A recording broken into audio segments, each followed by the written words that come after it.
அடிப்படை உரிமைகள்.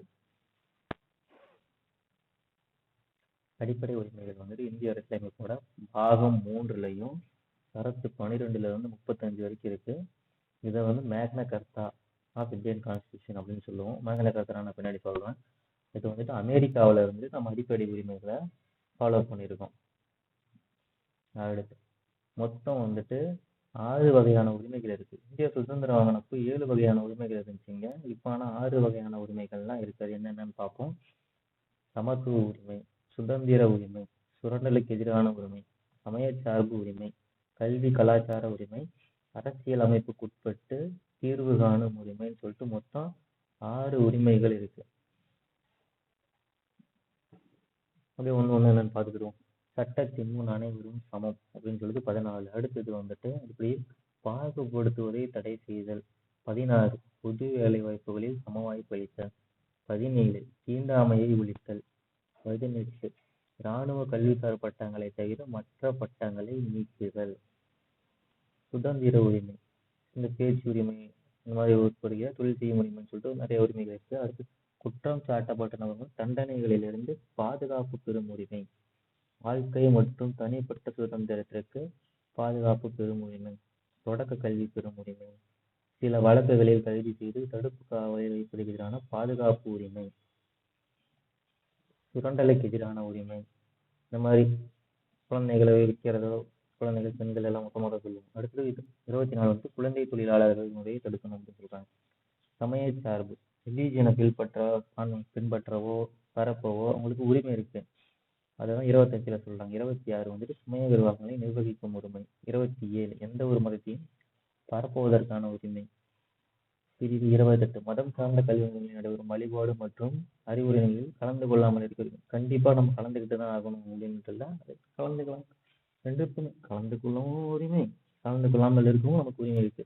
கல்வி கலாச்சார உரிமை, சிறுபான்மையினர் சம்பந்தமா அவங்களுக்கு கலாச்சார பாதுகாப்பு, மொழி பாதுகாப்பு கொடுக்கணும். அவங்களுக்கு கல்வி நிறுவனங்களின் உரிமையும் உண்டு. அதே மாதிரி அரசியலமைப்புட்பட்டு தீர்வு காணும் உரிமை. விரிச்செல்லாம் இதை ஃபாலோ பண்ணி தாங்க விடுவாங்க. தனிப்பட்ட அடிப்படை உரிமை பாதிப்பு நீதிமன்றத்தை நம்மளோட உரிமை பாதிப்புடுச்சுன்னா நம்ம ஸ்ட்ரெயிட்டா கோர்ட்டுக்கே போகலாம் அப்படின்றதுக்கான ஒரு பிரிவு அது. அடுத்து 1950ல வந்துட்டு 7 உரிமைகள் தான் இருந்துச்சு. அதனால அதே மாதிரி 1978ல 6 உரிமைகள் வந்துச்சு. அது எப்படின்னா 46வது சட்ட திருத்தம் மூலியமா சரத்து 30ல வந்து சொத்து உரிமையை வந்துட்டு சட்ட உரிமையா மாத்திட்டாங்க. பெண்களுக்கு சம சொத்து உரிமை இருக்குன்னு சொல்றாங்களா, அது மாதிரிதான். அடுத்தது சரத்து 32 அரசியலமைப்பின் இதயம் மற்றும் ஆன்மான்னு அம்பேத்கர் சொல்றாரு. நம்ம முன்னாடியே பார்த்ததுதான். என்னன்னா நம்ம சுப்ரீம் கோர்ட்டையும் ஹை கோர்ட்டையும் அணுகலாம் நம்மளுடைய உரிமை பாதிக்கப்படும் போது. மேக்னா கர்த்தா அப்படின்ற ஒரு சொல் எங்க வந்துச்சுன்னா பாத்தீங்கன்னா 1215ல இங்கிலாந்து அரசர் கிங் ஜான் அப்படிங்கிறவர் மேக்னா கர்த்தான்ற ஒரு எப்படி சொல்றது ஒரு ஆவணத்தை வெளியிடுறாரு. அடிப்படை உரிமைகள் பற்றி முதலில் எழுதப்பட்ட ஆவணமும் அதுதான். அடிப்படை உரிமைகளை நமக்கு இவ்வளவுதான் இருக்கும், புக்ல இவ்வளவுதான் இருக்கும். நம்ம ரிவிஷன் பண்ணிட்டு போனவே போதும். அடுத்தது அடிப்படை கடமைகள். அடிப்படை கடமைகள் வந்துட்டு பாகம் 4A சரத்து 51A தான் சொல்லுது. இதை வந்துட்டு நம்ம யூஎஸ்ஆர் மற்றும் ரஷ்யா போன்ற, ரஷ்யா மட்டும்தான் அந்த நாடுகள்ல இருந்து நம்ம வாங்கியிருக்கோம். 42வது சட்ட திருத்தம் 1977 நம்ம சேர்த்திருப்போம். ஆனா அது ஏன் இருக்கு பாத்தீங்களா, பின்னாடி சேர்த்திருந்தாலும் நம்ம B அந்த மாதிரி ஒரு வேலையில நம்ம கண்டுபிடிக்கலாம். வரித்துறை இந்த அடிப்படை கடமைகள் வந்து இந்தியாவுக்கு இல்லையா இல்லை அப்படின்னு சொல்லிட்டு சர்தார் சரண் சிங் கமிட்டி தான் இது நமக்கு பரிந்துரை செஞ்சுச்சு. இதே மாதிரிதான் 10 கடமைகள் தான் 1977 ஸ்டார்ட் பண்ணாங்க. 2002ல ஒரு கடமையை சேர்த்திருக்காங்க. இது என்ன கடமைன்ட்டு பார்ப்போம். அது எது மூலியமா சேர்த்தாங்க, 86வது சட்ட திருத்தம் மூலியமா சேர்த்தாங்க. அது எந்த ஆர்டிகல் சேர்த்தாங்கன்னு பார்த்தோம்னா 51A ஃபார் கல்வி அப்படின்னு ஞாபகம். 11 கடமைகள்.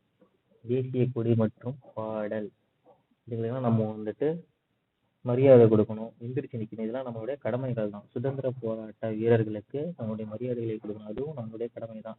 நாட்டோட இறையாண்மை, அதாவது அரசு தான் நம்ம வந்து ஆளுது, அதுக்கு உச்சபட்ச மரியாதையை நம்ம கொடுக்கணும். இறையாண்மை, ஒற்றுமை, பாதுகாப்பு, இதெல்லாம் நம்மளுடைய கடமை தான் பேணிக்காக்கிறது.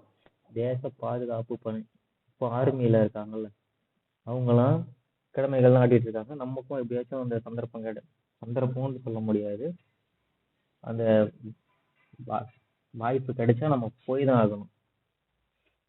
அதுவும் நம்மளுடைய அடிப்படை கடமை தான். நாட்டுக்காக போர் செய்வது நம்ம அடிப்படை கடமை தான். சகோதரத்துவம், நம்ம எல்லாரும் பாகுபாடு பார்க்காம ஒற்றுமையா இருக்கிறது, அதுவும் நம்மளுடைய கடமை தான். கலாச்சாரங்கள், பழைய கலாச்சாரங்கள் இருக்கும், கோவில்கள் வழிபடுறது, நமக்கு மட்டும் இல்லை, முஸ்லிம்ஸு, இந்துஸு எல்லாருக்குமே அவங்களுடைய கலாச்சாரத்தை பின்பற்றுறதுக்கும் கடமை தான். சுற்றுச்சூழலை பாதுகாக்கணும், அசுத்தம் பண்ணக்கூடாது, அதுவும் நம்மளுடைய கடமை தான். அறிவியல் ஆராய்ச்சி, ஒரு நாட்டுடைய முன்னேற்றத்திற்கு உறுதுணையாக அறிவியல் ஆராய்ச்சியில நம்மளுடைய பங்கை கொண்டு போறதும் ஒரு கடமை தான். பொது சொத்துக்கு எந்த ஒரு தீங்கு நம்மளாலேயும் வரக்கூடாது, மற்றவங்களால வரதையும் தடுக்கணும், அதுவும் நம்மளுடைய கடமை தான். தேசத்தின் முன்னேற்றத்துக்காக உழைக்கணும், அதுவும் நம்மளுடைய கடமை. நம்ம தேசம் முன்னேறிச்சா நம்ம மக்கள் முன்னேறுவாங்க. இதுதான் இப்ப நம்ம புதுசா ஆட் பண்ணது.